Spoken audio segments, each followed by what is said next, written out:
Hi guys, JT here, and today I'm bringing you some information on 10 games in Fanatical's Titanium Collection of November 2025. To help me answer the question, should you buy it? By using the links in the description below, you'll gain access to this bundle and support the channel in the process. Before I begin, I'd like to thank you the viewers for watching my silly videos. I hope they're helpful. Most importantly, knowing that you're watching it means the world. Anyway, let's get into this. At number 1 we have Outpost, Infinity Siege, a compelling genre mashup, skillfully blending a first-person shooter with real-time strategy tower defense elements. You play as Commander Faye of the Earth United Army, tasked with fighting the self-aware robot empire and retaking the world. The core loop sees you exploring large zone maps in FPS view, looting scrap and searching for rare Easter eggs. This scrap is crucial for upgrading your Outpost 11, a massive walking crab-like structure that serves as your mobile base. Upgrades include armored walls, machine guns, heavy artillery, and storage to fortify your defenses for the pivotal recovery day. During recovery, you face immense multi-stage waves of enemy robots, from grunts to massive tanks and large bosses, with difficulty scaling based on the loot you've gathered. After surviving the onslaught, you earn beneficial cards that grant bonuses to damage or loot, but beware. Some carry negative multipliers that ramp up the challenge significantly. The graphics are nearly AAA quality, with impressive detail, smooth animations, and dynamic weather, creating an intense, realistic atmosphere. The audio design is excellent, making every robot thud and bullet ping impactful. You can join up to 3 others in co-op for extra firepower, though you might experience frustrating lag spikes and session terminations. Despite the mid-game grinding and technical kinks, the dynamic gameplay mix and flawless visuals make this a highly engaging and successful experience. At number 2 we have Smalland, Survive the Wilds, a survival game that immerses you in a vast, dense world where creativity and exploration are key. As a tiny character in a massive environment, you're free to carve your own path, whether through crafting powerful gear, battling creatures across diverse biomes, or building elaborate settlements. The game offers flexible difficulty options, letting you tailor the challenge to your playstyle, whether you crave intense survival or a laid-back adventure. Crafting is a highlight, with resources scattered throughout the world. Your antennae help locate materials and creatures, adding strategy to exploration. Combat starts simple, but expands with ranged weapons and strategic blocking, peaking during epic battles against giant foes. While early encounters can feel repetitive, the progression into more complex systems keeps gameplay engaging. Verticality plays a big role, with great trees serving as towering bases you can customize and transport to multiplayer servers. Managing hunger, thirst, and shelter during storms adds layers to survival, while the lore-rich story unfolds organically, rewarding curious players. Though visuals are not AAA level, the game's charm and intricate world-building shine through. Without fast travel, navigation can be tedious, but mounting a bird or ladybug makes exploration more enjoyable. Smalland delivers a rich, rewarding experience that balances challenge and creativity. It may take time to master its systems, but the sense of accomplishment and discovery makes it worth the investment. If you love survival games, this one is worth your time. At number 3 we have Vengeful Guardian, Moonrider, a high-octane 16-bit style action platformer that delivers a potent dose of retro nostalgia. You step into the shoes of a powerful robot protagonist who goes rogue after realizing its abilities are being used for tyranny. Your mission is simple: slash, jump, and run through 6 varied stages to destroy the oppressive robot villains. The controls are simple: movement, slashing, and jumping, but you must master the running slash, diving kick, and wall jumping to survive. Much like classic Blue Bomber games, you can select stages in any order, each offering unique challenges, from running through a forest under a mech fire, to navigating water-filled pipe mazes, or even riding a radical motorbike. The boss fights at the end of each stage are a definite blast, requiring you to memorize attack patterns to keep a health bar intact. Successfully defeating a boss rewards you with a new temporary weapon, consuming a magic meter for extra offensive capability, whether it's a flaming boomerang or the power to summon a tentacle portal. Adding to your strength are hidden chips you can install, equipping up to 2 at a time for game-changing effects like slow health regeneration or a double jump. However, this is where the balance breaks down. Once you find the right chip combination, you can become overpowered, which lessens the challenge expected from a retro-style game. Despite a difficulty curve becoming too easy, the game's aesthetic is flawless. Joy Masher absolutely nailed the SNES look and feel, completed by a funky soundtrack.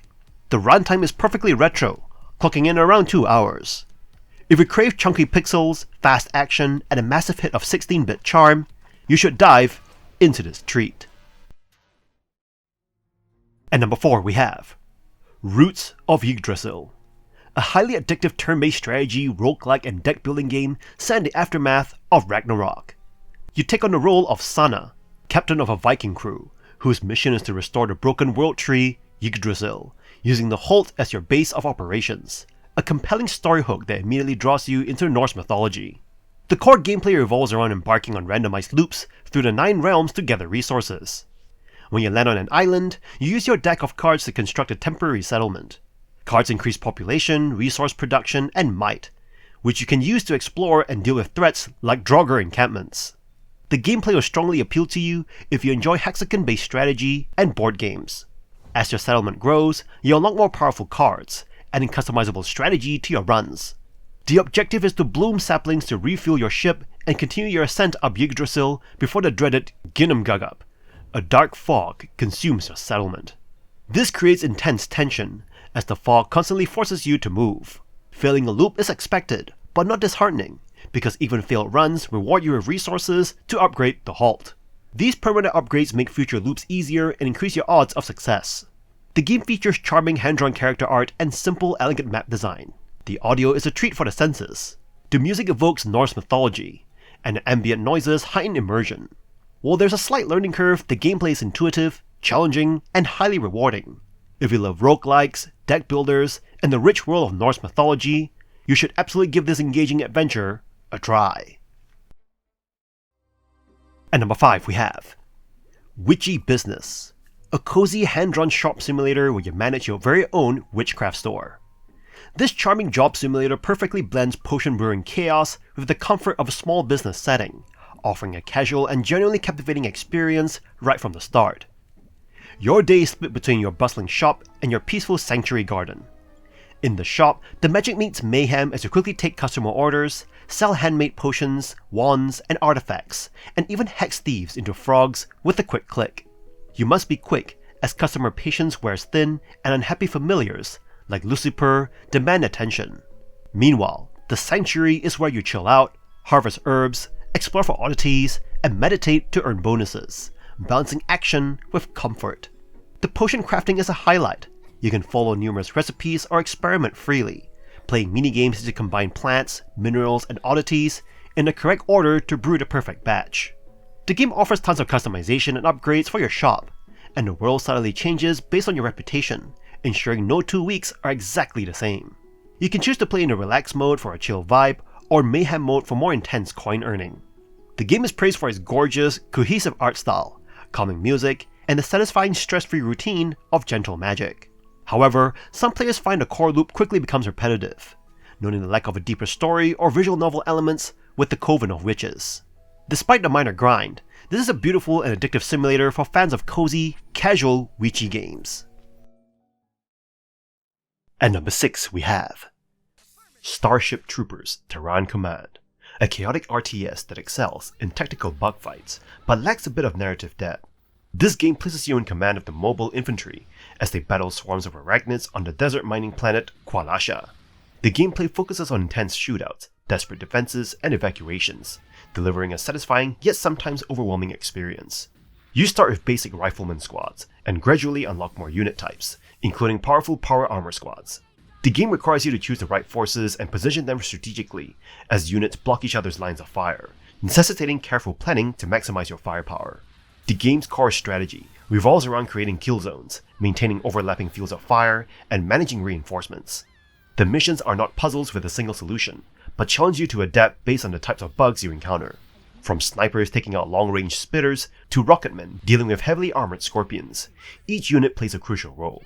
The game's lack of health bars for bugs enhances the chaotic feel of battles, making it seem like you're truly overwhelmed by an endless swarm.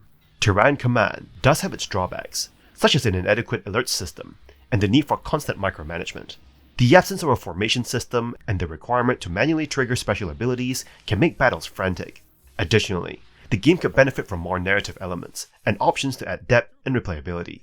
Despite these issues, Starship Troopers Terran Command offers a solid RTS experience, It's engaging and challenging, with a nostalgic nod to the film's chaotic bug fights. If you enjoy strategic combat and don't mind a bit of chaos, this game is worth a try.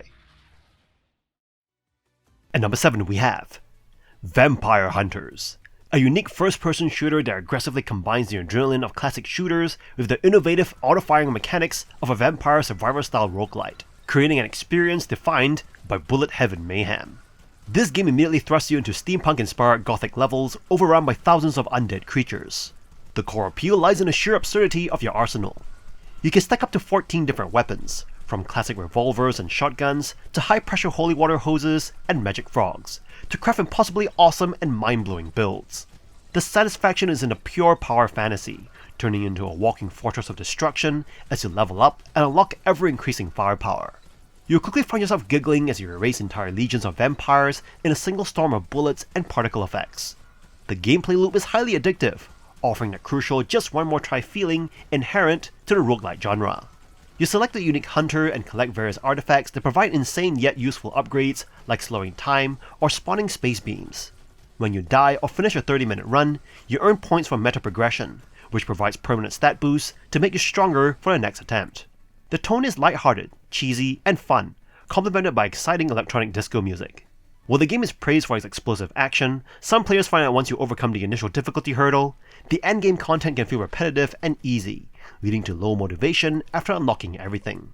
However, if you're looking for a highly replayable, instantly satisfying blast of first-person chaos that prioritizes absurd, over-the-top gameplay over deeper narrative or complexity, Vampire Hunters delivers a potent dose of relentless, adrenaline-fueled fun. At number 8 we have Perennial Order, a one-hit kill boss rush action game where you take on the role of a perennial knight battling plant-infected monstrosities to restore a broken world. Inspired by Souls-likes, the game offers a moody, mysterious world, a dozen deadly bosses, and the option to fight either solo or in co-op. Combat is intense and unforgiving. One mistake sends you back to the beginning of the fight, but the more you learn, the closer you get to triumph. In solo play, the pacing feels tight and fair. Bosses go down in minutes if you're precise, and each pattern teaches you something new. Co-op, however, brings mixed results. While Perennial Order smartly lets your down partner support you using vestiges, team-based powers that let them contribute even in death, the health scaling and smaller attack windows often make fights drag. If your partner dies early, you'll feel the pain of slogging through a longer encounter solo. Still, the vestige system is clever, and it keeps both players engaged. Boss design ranges from brilliant to bloated. Humanoid duels are thrilling, reactive, and rewarding. Larger beasts often rely too much on wading through long attack chains before offering tiny damage windows. Traversal between fights feels sluggish at times, especially after intense battles. Customizing your build with instincts adds strategic depth, and while not necessary to succeed, they let you tailor your combat style. Despite some pacing issues and co-op balancing flaws, Perennial Order is a thoughtful, challenging debut. If you enjoy precision-based combat, it's absolutely worth a try. At number 9 we have Is This Game Trying to Kill Me? A short, inventive 2D, 3D puzzler that explores the unsettling concept of video game consequences spilling into the real world. You wake up in a locked 3D room and find a desktop computer inviting you to play Castle Serpenstein, an overhead 2D sprite-based dungeon crawler. The genius of the game lies in its central mechanic. Solving logic puzzles within the 2D castle directly affects your safety and environment in a 3D room and vice versa. Stepping on spikes in a castle, for instance, results in real-world spikes impaling you, leading to one of the many amusing yet gruesome deaths you're sure to earn. Dozens of lateral thinking brain teasers await, requiring you to decipher connections between the two worlds, such as shields in a castle game correlating to bloody symbols projected onto your real-world wall. The game wisely includes a graduated hint system accessible via the computer, ensuring you rarely get permanently stuck. If you enjoy the challenge of moderately complex logic puzzles, this short experience offers satisfying mental stimulation. Unfortunately, the game suffers from a few critical flaws that disrupt the flow. Primarily, the inclusion of frustrating action-oriented time sequences, like a frantic hide-and-seek challenge, feels out of place and relies more on luck and dexterity than logic. Similarly, the 3D boss battles are long, tedious affairs that quickly make dying, which happens often, less fun and more of a major roadblock. However, the biggest technical gripe is the 3D camera itself. When you stop moving, it quickly swivels back to its resting position, a movement that can be literally dizzying, and may force you to take frequent breaks. Despite these issues, the game's core premise and the engaging loop of creative, deadly puzzles are strong. If you're willing to tolerate the occasional jarring action challenge and the wonky camera, you'll find a rewarding and unique hybrid puzzle game. At number 10 we have Broken Sword, Shadow of the Templars, Reforged. A beautifully restored version of the 1996 point-and-click classic that blends historical conspiracy, globetrotting adventure, and dry wit into one unforgettable journey. You play as George Stobart, an American tourist turned investigator, after a bombing outside a Parisian cafe draws you into a tangled web of Knights Templar myths and shadowy organizations. From the sunlit streets of Paris to the ruins of Irish castles, ancient Syrian alleys, and Spanish haciendas, every location bursts with updated high-resolution detail. The new 4K visuals retain the original's charm, while adding smoother animations and vivid, emotionally rich backdrops. If you're returning from the original, you'll appreciate how faithfully everything's been remastered. If you're new, this is the best way to meet George and his journalist partner Nico Collard, even if Nico sadly remains a sideline presence. Puzzles stay true to the original, meaning they're thoughtful, rewarding, and occasionally brutal. Yes, the infamous goat puzzle is still here. Thankfully, a new hint system helps you avoid getting stuck for hours. Dialogue is sharp, the cast delightfully eccentric, and while some voice recordings show their age, particularly Nico's, George's performance remains pitch perfect. You'll find plenty of options to tailor the experience, from switching to classic visuals to fine-tuning subtitles and controls. While missing some content from the director's cut, Reforged still stands as a loving tribute to a genre-defining classic. If you're up for a smart, stylish mystery with a sense of humor, this adventure deserves your attention. And that's all for this bundle. The Titanium bundle is a wild ride, but you need to dive in. You score the Ultra Chaos FPS of Vampire Hunters, which the community confirms is an absolute bullet heaven hoot. That alone is fire. Plus, you get the chill witch management sim Witchy Business for a cozy escape, and the brain-bending 2D 3D puzzle challenge of is this game trying to kill me? Yet the puzzle game is clunky, but the sheer variety is massive. This is not just a deal, it is pick indie value for minimum cash. In any case, I hope you enjoyed today's video, and if this video was helpful, feel free to leave a like and subscribe, and maybe consider buying the channel a coffee. From the bottom of my heart, thank you for watching, and I'll see you guys in the next video.